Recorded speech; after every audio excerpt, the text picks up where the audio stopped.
We were having a very interesting discussion this evening about the differences that we all hold and the differences in all of us. It's quite remarkable how different we all are. Even if you take identical twins who are really identical and you put them together and you look very carefully, you will see that there are nuances, little changes, and not one being is absolutely identical to the other in every possible way. It's just not possible. And it's that exact intrigue that we need to begin to consider in a different way. Do you remember those games that we always used to, or the little pictures we used to get in the newspaper, and they would have two pictures, and then you had to spot the little subtle differences. They'd erase a marking here, so that was one thing that was different, and you had to find 10 things, and you would race. I remember doing a race with my siblings, like who could find all 10 things quickly, and develop this amazing perception, this figure ground perception, like I can see all these things that are different, I can see them faster than you. So we've kind of been trained in our life to see the difference. And you think about how when we move through this world, we are constantly looking for what is different to me. And part of that is our wiring that is looking for any threat. Anything that is different to me is a possible threat. And anything that is outside and not me could eat me, could destroy me. So when we are in this idea of something's different and I need to find what is different in me, I'm also in my highly judgmental space. I am looking at you to find what is your weakness, what can be broken, where could I undermine you, where are you inferior to me? And there's this constant weighing up of who am I compared to who you are. And this comparison and this game is going on all the time. When we look at the world and we see the diversity, just in our human species, we are different colors, we speak different language, we have different heights, we have got different eyes, different colors, we've got different ways of eating and walking and dressing, we've got different customs, everything is different. Every single thing is different. And that is what we focus on all the time. How are they different to me? And I don't like it. I don't want them to be different to me. I want them to be like me, because if they're like me, I get to choose and I get to say, and I can trust that, and I can like that because I actually like me very much. So they must be like me, and if they're not like me, they're not my people. Ooh, and I can hear me and all of us saying that it's really not okay. Oh my goodness me, we've got a long way to go. These big, obvious things that we see as our difference, this is what is blocking us from developing.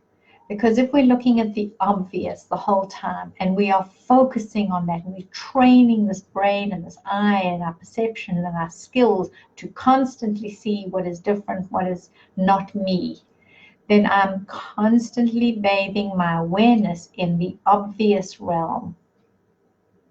Imagine if we could do a shift from this and we could constantly bathe our awareness in the subtle awareness.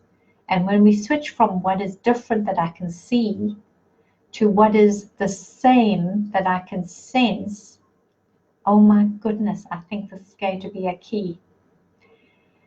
Whew, wouldn't that be something? If we can begin to look at the other, and instead of feeling the sense of separation, alienation, I'll kill you before you kill me, I'll hate you before you hate me, instead of doing the obvious, which we've been doing forever and it's getting boring, let's switch our energy and let's switch our perception and our perceptual skills, our awareness, let's switch it now to the subtle. So we can look at the other, and yes, they may look completely different to me. And yes, they may behave, speak, and show up in the world completely different to me. But what is it in that one that is also me? What are they that is also me? And if we can begin to search for that, and really search with it with all our heart and all our soul, we will begin to tune in the subtle awareness.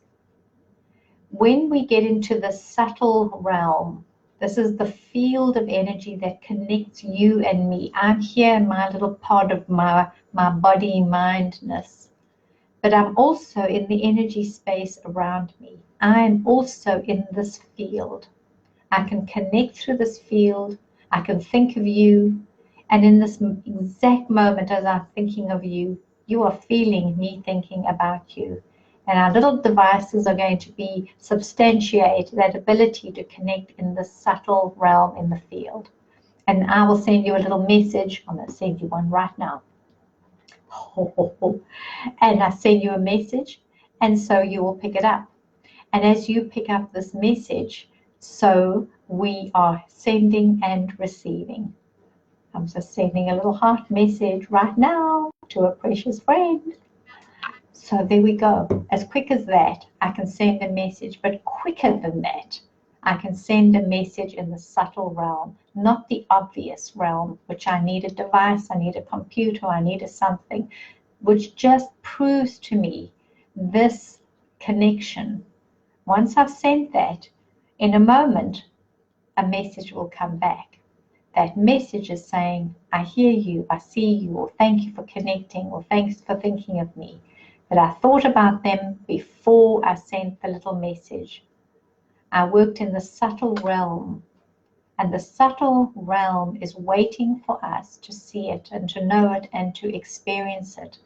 When we get into this realm, we are able to shift from our 3D concept, and we're able to shift into the 5-dimensional concept of who we truly are.